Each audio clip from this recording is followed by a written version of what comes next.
What's good, everybody? Demel Speaks here. Just got a quick video for y'all. Now that I'm back over the road, it's been a couple months now, and I'm doing the winter season. The rain, the snow, and all that. I was thinking, why doesn't some of these companies pay extra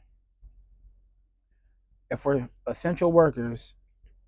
It gets dangerous out here. Why not throw in a couple cents more a mile when it's snowing somewhere we go, or if it's raining, or if we get delayed because of the weather?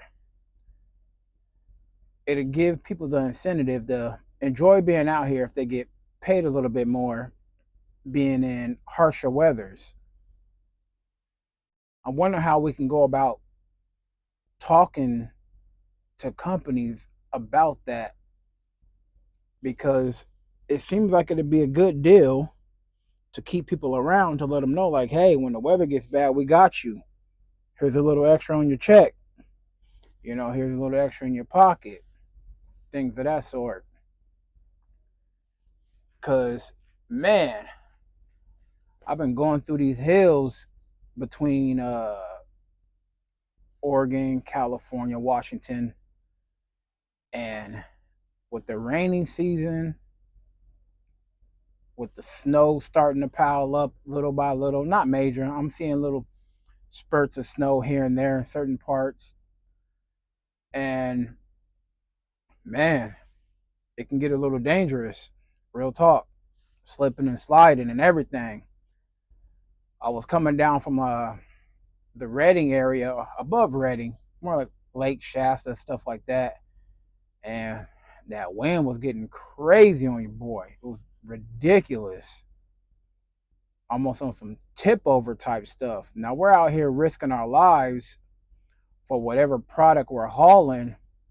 I think it'd be nice to get a little extra when they know you're doing your best to be out here getting these loads where they need to go, you know, getting these loads dropped off before scheduled time. A lot of times I manage my time right and I'm here a whole day early sitting around. Like I'm already over, I say about, man, it's about 30 hours early to where my stop is.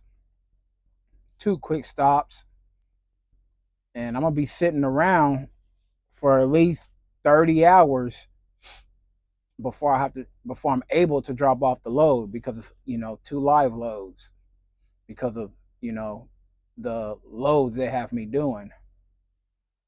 Even with the weather, I seem to get stuff where they need to be on time or major early, just by managing my time right when I'm driving. And I think it'd be nice to get an incentive for being early, you know, for getting through those wild weathers where you almost tipping over. Like it's raining outside right now where I'm at, pouring down. And it's something I got to deal with for the next 30 hours. Might even be more, because I don't think it's going to stop. Supposedly, you know, it's super rainy out here all through, the Pacific area, top to bottom of America. And it'd be nice to know that, companies have you in a sense where they could pay you a little bit more, you know, because we're out here busting our butts, and it'd be nice to get paid a little bit extra. So it was just a thought, something I was thinking about today. I know I haven't been on here in a minute, been a while, been, you know, just being in my own world, spending time at home. I had a about a week off. I didn't ask for. I asked for 4 days, and I got a week off because of not having loads. It is what it is. Nice that I got paid for it though. That was pretty cool. Not much, but it's something. Something better than nothing when you're forced to take days off, you know, that you didn't ask for. It is what it is, you know. But another thing I was thinking of was when we're running these loads and it's 35, to 44,000 pounds. I'm wondering, due to that type of weight going up certain hills, why aren't we getting paid extra for that? It's time consuming. You going up these hills 25, 20, 35 miles an hour, and you could be going up a hill for 45 minutes, depending on where you at. So I'm thinking it'd be nice to have a conversation with these companies or the company I'm with right now and be like, hey, you know, I'm a after almost a decade, you're a veteran in the game. Pretty much. Yeah, veterans 20, 30 years, whatever. But after a while, once you get into a routine of this and it's 5 years down the line, you really feel like a veteran.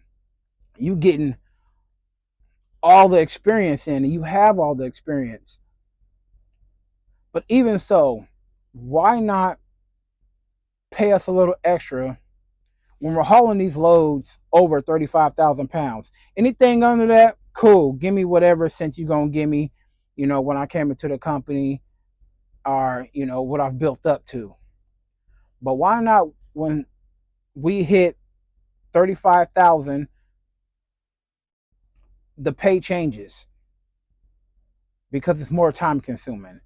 There's more we got to do. Checking, yeah, we check the weight anyway, but having to adjust the weight to the right specs so that go through the weights and don't get dinged.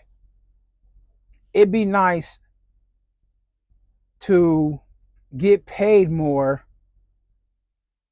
when you're hauling loads that weigh the truck down and have you creeping up mountains, having you watch your speed down hills a whole lot more. you know Everything we do, we have to precaution ourselves anyway. So that is what it is. But why not pay us more when these loads are crazy heavy? Because it's more on us. You know, when we can get somewhere in 8 hours, might take us 12.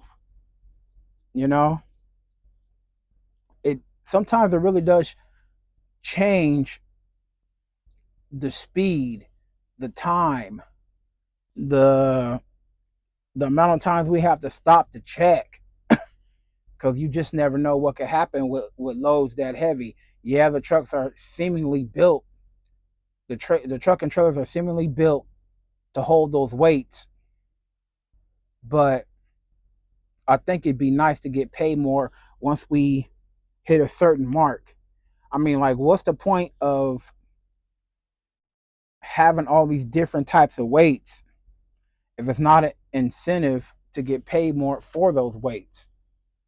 You know, because man, I've had some weights where I'm barely making it, where it's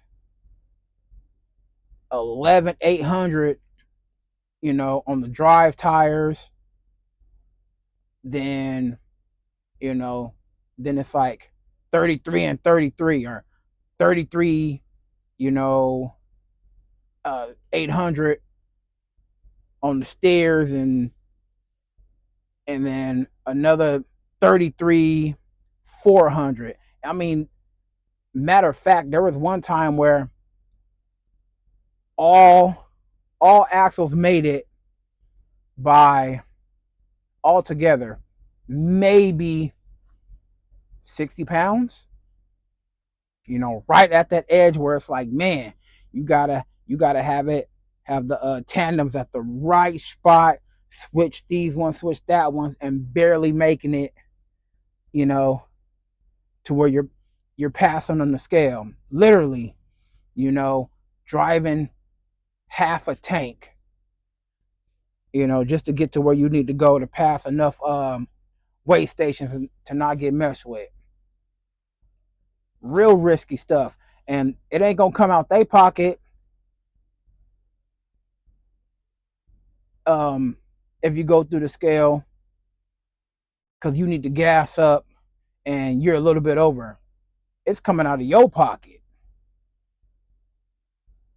It's really those, man, where it's hella dangerous for you. When it's messy for your pockets.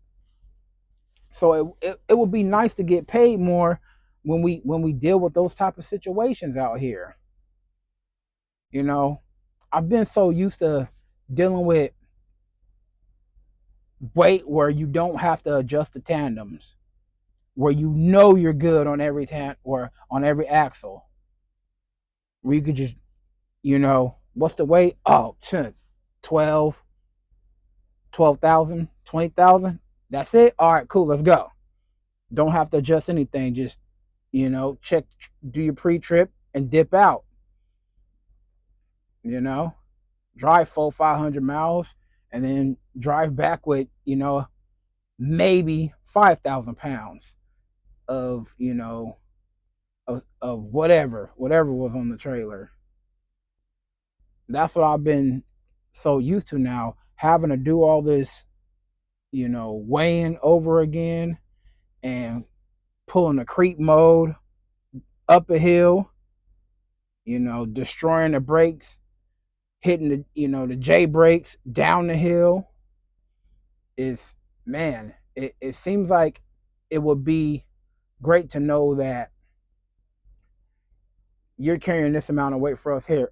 Here's an extra 100. Here's an extra 80. Just anything like that. Sometimes I get on here and babble, but it's just, that was something that was on my mind, and I don't even know who to take it up with, because sometimes when you have a thought about your pockets and you're talking to a company, they be quick to like, what? You want to get paid for what? You ain't even that important for us to pay you when we got people out here that'll do it and not complain. And that's the problem. People get into a position and be happy they have it, not not understanding if something goes bad, it's on you. If a wreck happens and it's not even your fault, you got to deal with the consequences of it. In a sense, yeah, there's times where they help you out. If it's not your fault, you might get paid, but really, everything that happens out here, we're the captain of the ship, so it's a setback for us. If we end up being late to a stop because of something with the truck and the trailer, it looks bad on us. It don't look bad on a company. It looks bad on the driver. Even if you have an excuse, even if it's a valid reason, it still looks bad on you. Or they just snatch your load from you and give it to somebody else because it has to be there at a certain time. But it's like, so many things that can happen that's not your fault when you deal with the consequences of it, and you lose money, even if they pay you detention pay. What's detention pay when it's not even half of what you would make if you were driving? But it's the trucking game. I just wish it was more an incentive to pay us more in the trucking game, because I see a lot of people quitting the trucking game. Owner operators who've put their time in to own a truck, and they're dipping because of the pay. So, I mean, if anybody agrees with me, just let me know in the comments, and I'll get back at y'all again. Like, share, and subscribe for your boy. You know, It's been a minute, but I'm back in it, and I'll catch you on the next one. Peace.